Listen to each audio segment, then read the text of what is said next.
Hello,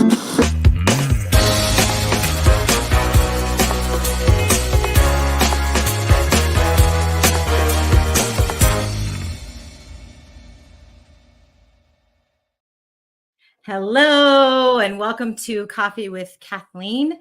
I am really, really excited about this episode. I know I say that every time, and I'm always excited. But this time I'm excited because I'm going to speak to another leader who just so happens to lead one of our partner companies, who is also a meditation practitioner. And we are going to talk about all things leadership, but also all things mindfulness and meditation. And I'm really excited about the intersection of those two things and speaking to somebody else who's also dedicated to it. So with that, I'd love to introduce today's special guest, who is Prashant, the CEO of our partner, GoodHood. Hey, Kathleen. Hey, how you doing? Good. Yeah, thanks for having me. Welcome. Appreciate it. Yes, absolutely.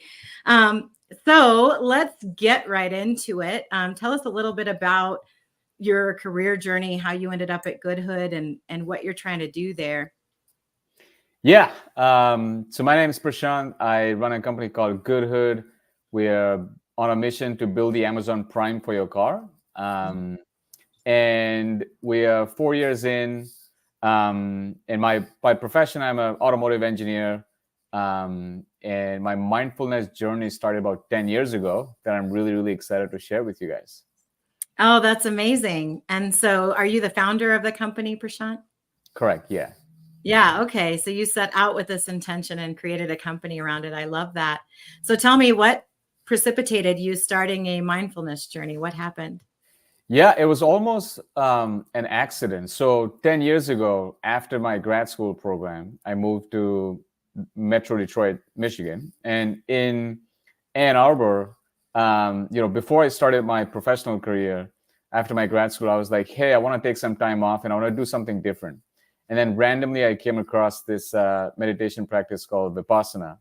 Mm-hmm. And it's a Burmese kind of technique. And there's a lot of history behind it. And I saw there was like a 10-day camp in around Ann Arbor where I live now. And I looked into it and it was really interesting, where you go to this place 10 days, you don't talk to anybody. You eat one meal a day almost, and no communication to the outside world. And you just with you. And then they're going to guide you through, through the technique. Yeah. Wow. Yeah. So I did my longest silent retreat so far was kind of 6.5 days. Mm-hmm. And so I'm a talker. That's the reason why I have a podcast. And I was like, this is going to be the hardest thing ever. And so, but I jumped into it kind of 2 feet first. And it sounds like you did too. I mean, to go from not really regularly having a daily practice to, oh, I'm going to do a 10-day silent retreat is a little bananas. But how did you find it? Just internet, basically just scrolling through random stuff on the internet. And this was this week, 10 years ago, actually, like literally exactly 10 years ago. It's the anniversary of it. That's kind of incredible. We're having this conversation. There's a synchronicity here. Yeah, it's a great timing. So basically just came across randomly. And I was always like open to new things that I could do and learn from. And I was 24 years old back then, so right out of grad school. And then I looked into it, and I saw that Jack Dorsey from Twitter did it. There's a lot of authors that I like who practice this 10-day meditation camp, and I was like, I really want to do it. But like you said, I had not done any meditation before that, and this was like, jump right in 10 days and no prep, which is not a good thing, but I managed to kind of get past a few days, which is the hardest in the beginning, and then kind of finish the 10 days. Yeah, I found that too, that it's sort of the opposite of some of the things that we do in life, right? Where the first 2 days were really hard, and sort of somewhere midway to the end of day 3, I really started to settle into it. And that's where I thought I could go another 3 days, 4 days, 5 days, right? I started feeling like I could, go the distance, which I recently ran a marathon, and I found the opposite of that. Of course, the last, few miles were the hardest. But yeah, in meditation, I feel like once you've settled into that groove, it gets eminently easier. Mm-hmm. By the way, I'm running a marathon too in a few weeks, so there's a lot of commonality. Oh, are you? Okay. And is it your first one, or have you run marathons before? It's your first one? Second one, yeah. I did Second one time ago, but yeah, it's getting harder and harder. Yeah, absolutely. Well, I'm a little older than you. I think I'm going to be 50 next year. And so for me, I was kind of thinking about what are all the things that I want to do before I turn 50, which is maybe a halfway point, right? If we think about our lives as 100 years, but so I've crammed a bunch of stuff into this year, which is sort of anti-meditation of me to do that. But as long as I stay open and easy with it, I think it's okay. Yeah. And going back to what you were talking about, Kathleen, what practice did you do again? So it's a mindfulness meditation practice, but I've done some Vipassana as part of that. Oh, and so we do two practices, like sort of silent as you did.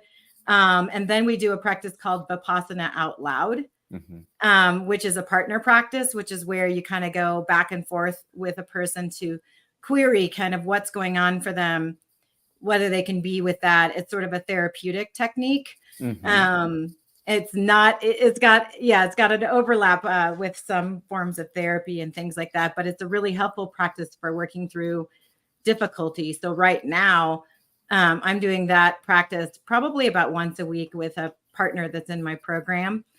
He lives in New York, so we do it, over video. But yeah, I find it really useful, and I find it useful to engage in different kinds of practice for different things that I'm encountering. So some days I just sit and that's enough. And other days I'm doing a specific sort of practice that really gets me through, some kind of difficulty or an emotional event, or, even this election cycle, because that tends to have a lot of energy around it. Right. And so making our way through that in a mindful way and figuring out how that's affecting our teams and our employees and the way that they feel about the world or have uncertainty about the world, that kind of thing. Isn't it interesting when we have like any anxiety or like any kind of thoughts that is unpleasant, when you just sit in one position and not do anything and just kind of observe, it's one of those things like when in doubt, zoom out. And when you do zoom out, and the way to zoom out is just to not really think about anything, just observe what's going on in your messy head, right? Yeah, that's right. And I travel a lot. So, you can do a formal meditation practice. Like a lot of people think of it like this, Yeah. And, that's certainly one way to do it. But I end up doing a lot of meditation on planes because there's like an analogy there that I sort of like. And so I look out the window and you see everything. And when you're up this high over everything, of course, there's nothing wrong. And below you, it may be that cars are crashing into each other on the road. People are exchanging harsh words with each other. Whatever the case may be, there's stuff going on down there. But you can't, you're a little removed from it. And so, yeah, your problems are just like that. Like they're waging their way through your brain and in your body in different ways and things like that. But really, in that particular moment, like there's kind of nothing wrong, right? So, it's a good place to be. This present moment is beautiful. Yeah. And I feel like in our day-to-day, at least for me, the way kind of mindfulness practice helps is, of course, there's going to be, people, situations, and things that'll affect you in a negative way. But just to kind of have that objective layer to your, processing, like, you don't have to process everything at the same time right away. Because I'm sure like in Vipassana, one of the key takeaways for me was, hey, whenever we have this blind reaction to anything, you just are better at not having that blind reaction and processing in an extremely objective way. And then, it's one of those things like when you look back at a problem and you feel like, oh, wow, this wasn't that big of a deal. But then there's like a huge spike in our reaction right away. So I think to me, that's the way that it helps me. It's like whenever something happens, now I'm kind of trained to not react in a negative way and just kind of, be objective and process. Yeah. So I'm sure that's made a big difference for the people who work for you, for example.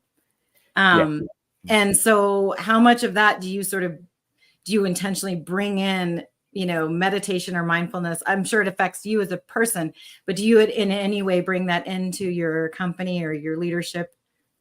Yeah, I think for me personally, there's an element of empathy when, you know, I just look at everything inputs and outputs. Like as long as we did our inputs, and if the results didn't match our inputs, that's okay.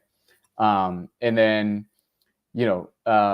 I've just realized that daily meditating just helps me empathize with people way more.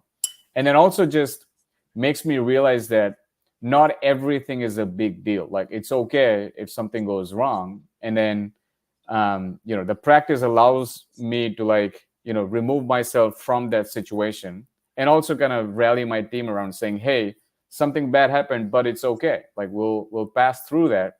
Just kind of take a deep breath and not let it affect in the short term. But yeah, definitely really helps in just managing the company, working with people alongside. Definitely, yeah. Yeah. So do you do any meditating with people at work? I would love to, and that's a great idea. Yeah. I think that's a great idea. Now that I think about it, it doesn't help. It doesn't hurt to do like a 5-minute mindfulness before like the weekly meeting starts, right? Like all staff or however. Yeah. When people get together, like, hey, 5 minutes, just let's do a mindfulness 5 minutes together. Yeah.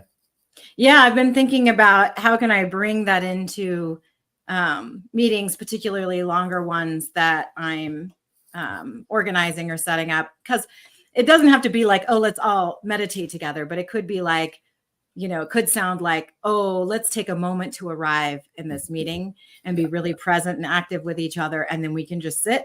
And if people are meditating, great. And if they're not, fine. But then that sort of silence has a way of pulling people in. Yeah.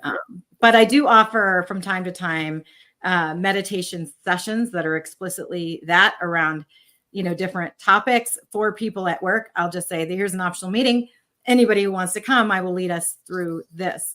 But I'm in a teacher certification program, so it's useful for me to get the experiential practice around conducting, meditation and things like that. But I've also started to bring this to conferences and different things that I'm involved in. So I do a lot of speaking. So then I'm like, hey, I can speak about this topic, but also what if I led like a, 10-minute meditation to start the conference or to end the conference? Yeah. I feel like there's a lack of mindfulness. It feels like our society views mindfulness as something you do on a personal side. But if we just merge mindfulness in our professional setting, I think it would just benefit the net output of work in general. But yeah.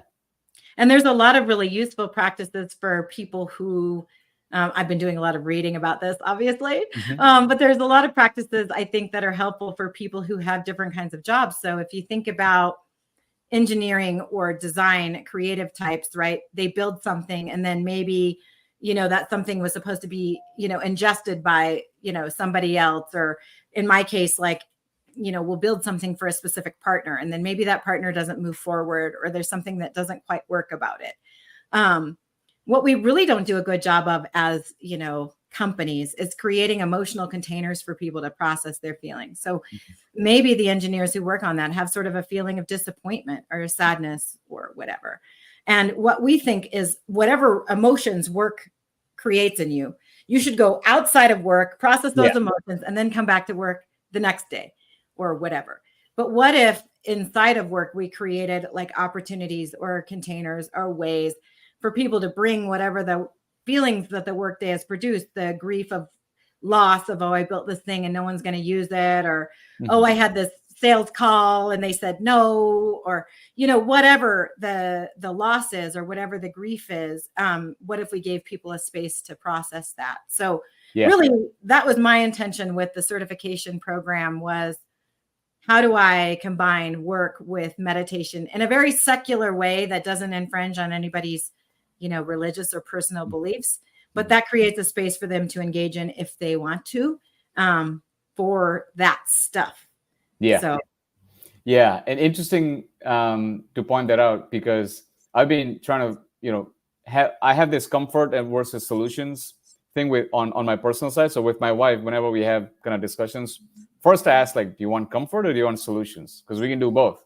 But Yeah, to just I love clarify it. right up front, it makes a huge difference. Because a lot of the times, people just want to vent it out and just have someone to listen, and that's it.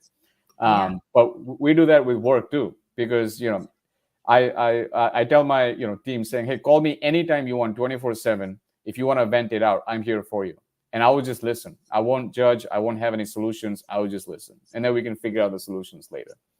But yeah, I'm totally with you. Like, I think there's a lack of kind of expressiveness within our work culture that we need to like remove that barrier and just be like, hey, let's just be humans. Let's just act as humans.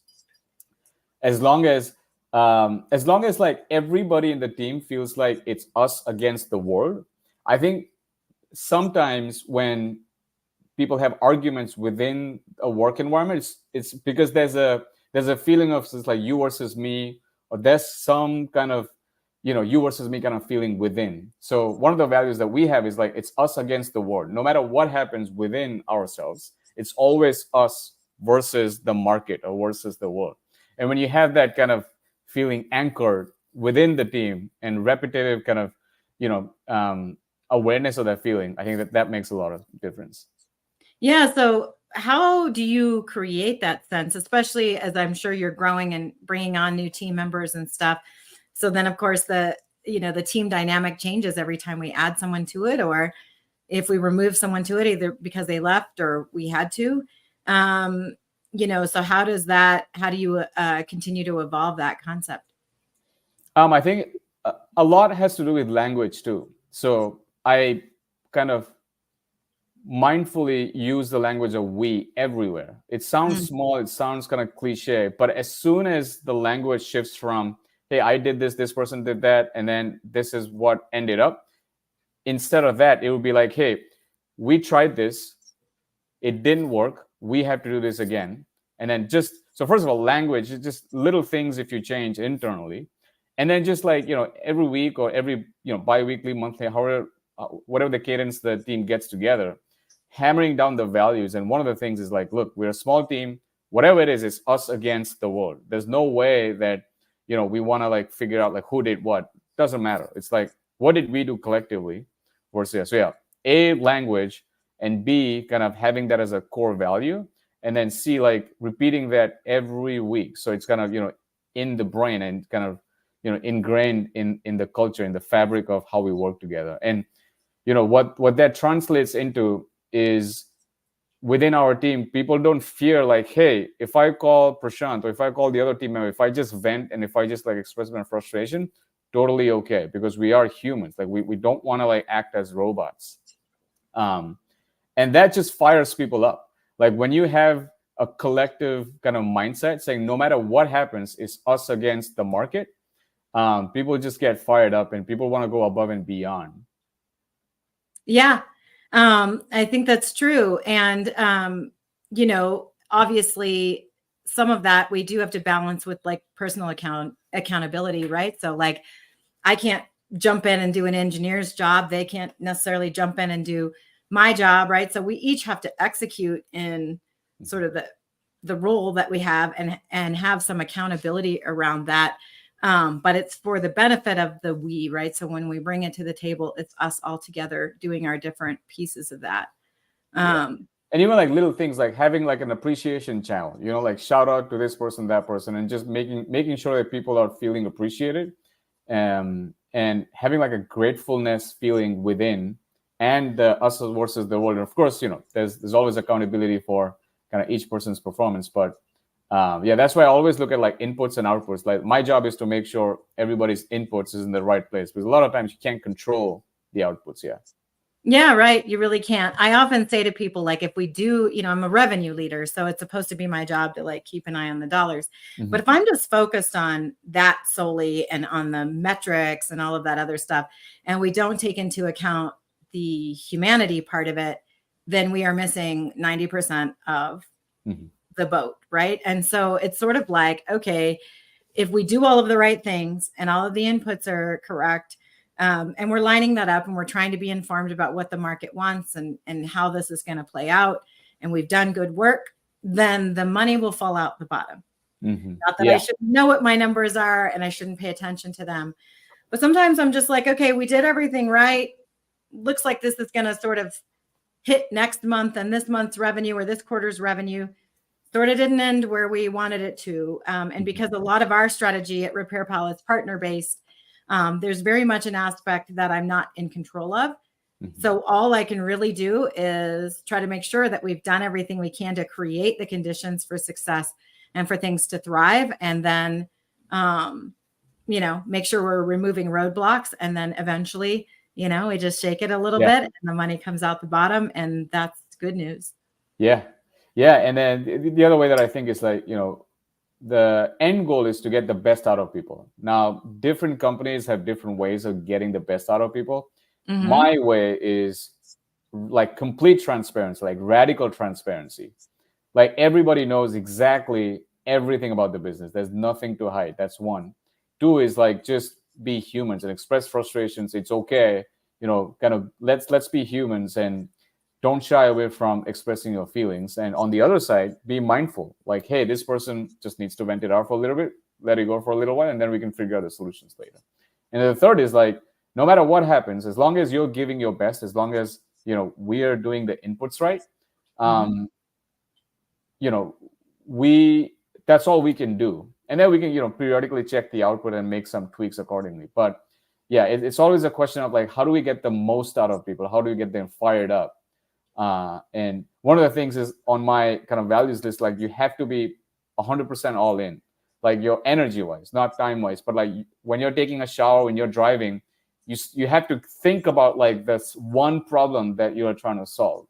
Because otherwise, an early stage startup, you need that, that's like a requirement. Yeah. So how have you thought about building your team, or do you hire people that sort of already have this quote unquote module installed, right? And how do you do that? I think the first thing I look for is this culture of personality. As a full-time committed person, because our culture is the way it is. We communication is number one. Like we communicate a lot within, because all the things that go wrong, and individual wise or company wise, a lot of times is through communication. That's number one. It's like culture fit. And then of course, we want to make sure, that your skill set matches with what we want. And then the last thing is like, you have to be 100% all in. There's nothing else you're thinking about professionally outside of this. Transparency, like right when I started to have complete transparency some time ago, like I saw a shift where everybody like had this genuine kind of belief, like, oh wow, now I can see the company's revenue, like all across different segments, whatever that might be, like everybody can see it. Everybody has access to Stripe. So it's like, that really, changes how team members view management or the company, because then they truly feel like, wow, I can make this input and I can see this output right here. And I have access to all the dashboards, so I can see whatever I want. Yep, that makes sense. Good. And sometimes, I don't know if you found this, but sometimes there's like a little bit of a backlash around transparency. Like in some cases, because I've been doing transparent team dynamic stuff for years, even when I was a lower level manager. I'd say, okay, everybody's going to see everybody's results, and we're just going to share those, and they are what they are. And we're going to look at them together and say, how can we collectively create improvement, or where do we think we're doing well or not, or what? And sometimes that was sort of like, no, my performance is a secret. That's between me and you. How dare you? All these things. And so there's a level of transparency where people always want to know what I'm doing or what I'm working on and how that's working out. They're a little less comfortable with their own work sort of being surfaced at first. But yeah, I've found ways of moving through that. And I think ultimately, teams are stronger as a result. And sometimes you get great people who, have had bad experiences in the past. So some of what, creating a good culture or sense of inclusion and belonging for people is about unwinding that. So once they've had a few experiences with safety, which I think is one of the most important aspects to getting the best performance out of people, then they start to unclench and relax and all of that. But I think also that's where, mindfulness in the workplace can help that to occur more rapidly. Yeah. Yeah. Especially, in automotive, a lot of it is people's, you're dealing with people. So you have to, have a high kind of, tolerance for things going wrong. And especially in our space, I think mindfulness can make a huge difference. And like you and I discussed, there's not a lot of mindfulness going on professionally. No. And I think there's a lot of like little things you could do, 5-minute meeting, in the beginning of the meeting, or, hey, like I used to do like, a few minutes of gratefulness before every meeting starts, where, hey, let's just like go around the room and figure out like, what are you grateful about this week? It could be whatever. It doesn't have to be business related. And then when we start solving problems from a place of gratefulness in our hearts, I think there's a magic of, I got nothing to lose because I am grateful for XYZ. Then you just end up giving your best, versus you start from a stressful situation. Oh yeah, I had to hit this metric, and then kind of get stressed out, and nothing good comes out of like, being extremely stressed. Yeah, that's right. I love all of this. And you're the first person at a really senior level that I've connected with, actually, that's in automotive, that leads from this place of mindfulness. And so hopefully what we're going to do, Prashant, is we're going to create some kind of a trend, because now we've told a little bit about this story and some of the benefits of it. And maybe it'll inspire other people to do the same thing. That's the hope. Yeah. And I was glad to share my experience, and I hope, more people share about mindfulness in the corporate world. Yes, me too. Thank you so much. This has been beautiful for me. Thanks, Kathleen. Thank you.